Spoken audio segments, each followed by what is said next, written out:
you know, my uncle was like that. I think you became a born-again Christian. I said, what?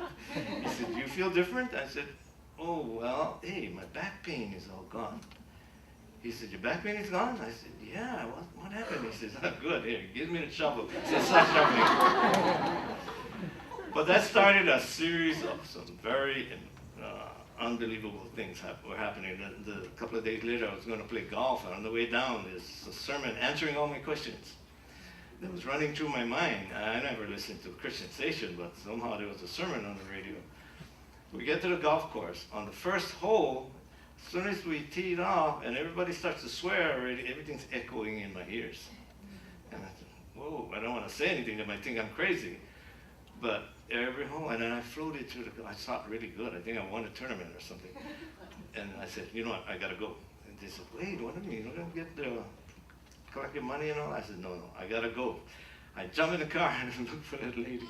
And of course, I didn't know where she was and all that, so I went to my classmate's house and I said, where's this lady? I got to talk to her. He says, oh, she lives right there across the street. I said, oh, so I went out there, spent a couple of hours with her, and then my adventure began.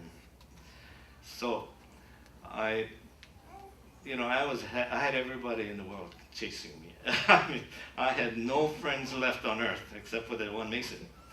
But I had every financial institution. You know, I worked in banking, so I could go to any bank and say, I need to borrow $25,000, $50,000. They just give me a blank contract and sign it, and boom, they cut me a check.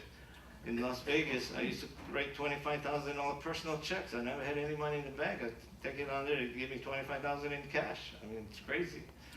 And just went on like that. I got a story in the Bible about what happened with all these checks, and I was kiting for a year in 6 figures. But anyway,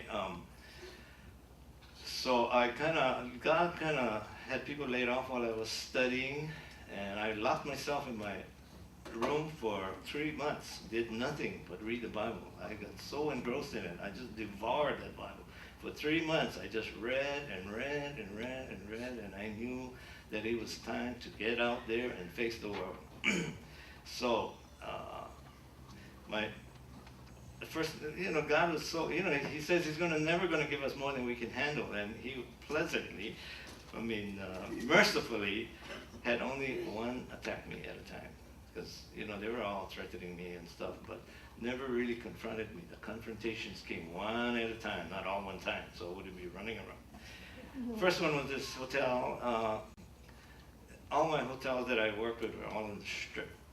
So the first hotel called me, and the guy says, this vice president calls me, he says, Stan, we're coming over. Meet us at the Kahala Hilton for breakfast. I said, oh, okay. So get up early in the morning, get all the prayer warriors together, my new gang. So we got the prayer warriors together praying, and they're all going, oh, praise the Lord, Brother Stan, you're a candidate for a miracle. We're going to get excited. What's going to happen? You know, yeah, they all say that, but inside they're thinking, I'm glad I'm not in his shoes. And so I'm driving over, and I'm saying to myself, oh, praise the Lord. I don't know how you're going to handle this, Lord, but I'm just interested in what you're going to do. So I get out there, I'm still shaking like a leaf inside, and I say, well, I'm not going to mention God, or He's going to attack me. So I go to the restaurant, the AP comes down, and he says, so how's things going? So I said, well, and the first thing I do is talk all about the Lord and how I met the Lord and all this kind of stuff. And he looks at me and he says, and how's your wife? I said, she's better. Great. He said, forget it already. I said, huh? But he said, no, if I'm telling you forget it, you forget it. And he shook my hand. I never even ordered breakfast. I said, thank you, and I just got up and I left. And I came back to the hangout, and they were all cheering, and going through all that stuff. They never believed this was going to happen. So that was number one. Number two, this guy, one of the hotels, assigned it to, my accounts were all huge, between anywhere from 18,000 to 100,000 type accounts. So this one account decided to assign it to a local collector, a guy who runs junkets to Las Vegas and all that. So this guy, he always would insinuate all the things that are going to happen to people that don't pay their debts. And he started telling me about people like, you remember the guy that was found in the trunk of the car? I said, yeah, I knew his whole family. I know his family very well. You don't have to tell me about people like that. He says, well, that's what happens to people who don't pay their debts. So I said, okay, fine, But I used to always tell him, but Jesus is in control of my life, and if you don't give him your life, you're going to go downhill. And I started telling him all the things that could happen. So one day, a few weeks later, he calls me up. He said, Stan, let's go to breakfast. I said, oh, here we go again. So I go in there, and we sit down, and he says, I don't want to talk about my debts. I just want to know about your God. I said, really? Now, I'm a new Christian now. I'm sitting here thinking to myself, how do you lead somebody to the Lord? So I'm praying in my mind. I said, oh, Lord, send somebody that can help me quickly. And in walks this pastor who had the same experiences. So I called him over. So he says, so I introduced him to the guy, and they're talking. They all know the same people. And the guy, so the pastor asked him, do you want to receive Jesus in your life? And the guy says, yes. And he's leading him into the sinner's prayer, and this guy's crying and everything, and I'm sitting there, wow.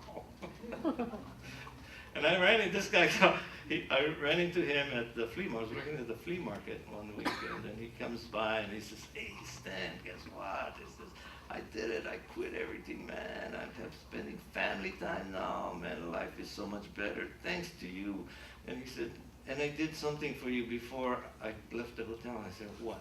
He says, I told them to write your account off. I said, praise the Lord. And they did. They did.